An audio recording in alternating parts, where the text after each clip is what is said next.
Hey there, Virgo. Come on in. Let's do your energy forecast for the week ahead, shall we? Hi there, everyone. My name is Lee Shanks, aka Intuitive Lee. We're doing the energy forecast for all signs. This is for the week of July the 7th through to the 13th. We are currently working on the sign of Virgo. So let's just get right to it, Virgo. See what's in store for you. Oh, 1 second here. Sorry about that. I had to sneeze all of a sudden. So I thought I'd be polite and put it on pause. So Virgo, we are using the Enlightened Moments Oracle for your overarching energy for the week ahead. And then I'll move over to the Oracle of the Fairies to break your week down just a little bit further. Yes, these are the same cards I've been using a few times now because I just recently acquired them while I was attending Arthur Findlay Spiritualist College in the UK. And I love them, but they'll be soon ready to start cycling in with the rest of my decks and pulled out for different uses. But let's just get to see what they are for you this week. This week, your overarching energy is watchful wisdom awakens inner knowing. All right, so I'll just read from the back here. The owl represents wisdom that arises from the ability to connect with your intuitive self and conveys the capacity to listen to the voice of your inner spirit and reminds you there is no need to search outside yourself for answers that already lie within. So basically, you're being asked to go inward for the answers that you're looking for at this time, instead of seeking that information, through other people, books, YouTubes, tutorials, researching, whatever it is. What this card is very clearly saying is the answers you're seeking already reside within you, right? We are born with innate wisdom within us that our soul can inform us of if we are smart enough to tap into it, right? And that's really what it's saying here, is that let go of the seeking and allow yourself to go inward, and that's where you're going to find the clarity that you're seeking at this time. All right, Virgo, we're going on now again to the Oracle of the Fairies. I'll pull 3 cards from this, break your week down just a little bit further. And what we have for you this week is abundance coming in. I love that. So it says, prepare yourself for incoming abundance. Yay!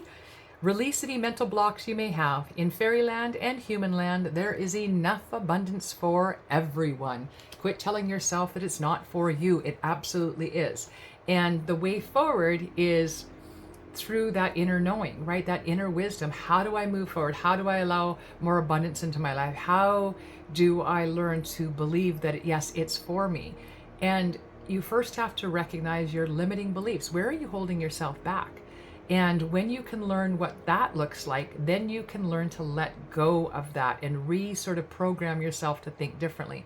And I get it, it's not an easy process. I've been in the middle of it for a very long time, but I'm already seeing huge rewards for the work that I've done. Huge rewards coming in, blessings coming in for me because I've learned to think and be a different way. And guess what? That different way is not everybody else's way. It's learning to live for me. And I know that can sound selfish, but when you spend your time learning to live for everybody else, you're never going to be happy and they're never going to be satisfied.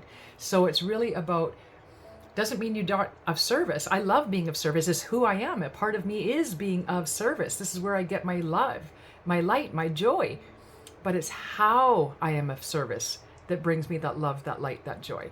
Right? And so you can allow for abundance into your life by changing your thought processes a little bit at a time. And the power is within you, and how to do that, the answers for that lie within you. And then it's all about your life energy. All right, Virgo, it says here, the happy fairy of sunshine brings lots of life-giving energy.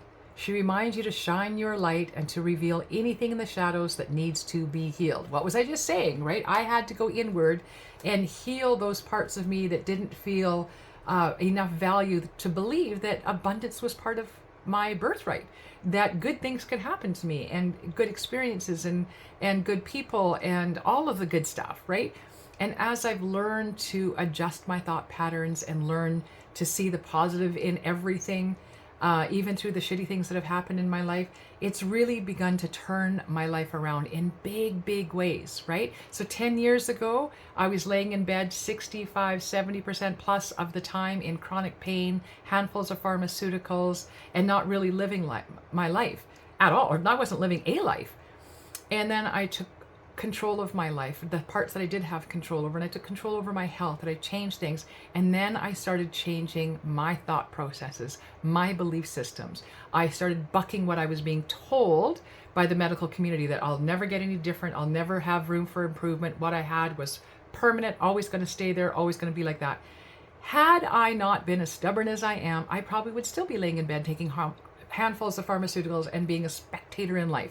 But I chose to do otherwise, and you have the same options. Maybe it's not the medical system, but maybe it's your family, your parents, your spouse, somebody else having you live up to their expectations, and that's holding you back because you actually believe that it's for you as well, right? This is basically saying time to challenge all of that in order to see, yourself filled up with that beautiful sense of life, right? Not as a spectator, but as a participant. And then knowing that abundance is there for you as well. All right. And then finally, look at this. How could you not be inspired? Right? So inspiration, be prepared, as you'll soon receive a visit from the fairy of inspiration. Come dusk or dawn, she can call at any time. And I'll tell you, she'll come calling when we empty our minds of those self-limiting beliefs, those thoughts we have that hold us back all the time, right? If we can let those go, that we're making room then for that inspiration to come in. So that's what you're being asked to do, and allow for that wisdom to awaken within you that already resides there. Is learning to tap into it without seeking that information externally, other sources, researching, asking other people, going on YouTube, jumping on your phone, watching, reading, whatever. You're looking for answers out there when in here is where it lies. All right. So just a reminder for that for you this week, Virgo. I hope you have an amazing week. Please do hit your like, share, and subscribe. And keep your eyes out because I'm releasing the mid-July forecast coming up in the next few days. All right. Blessed be one and all, and we'll talk to you real soon. Take care now.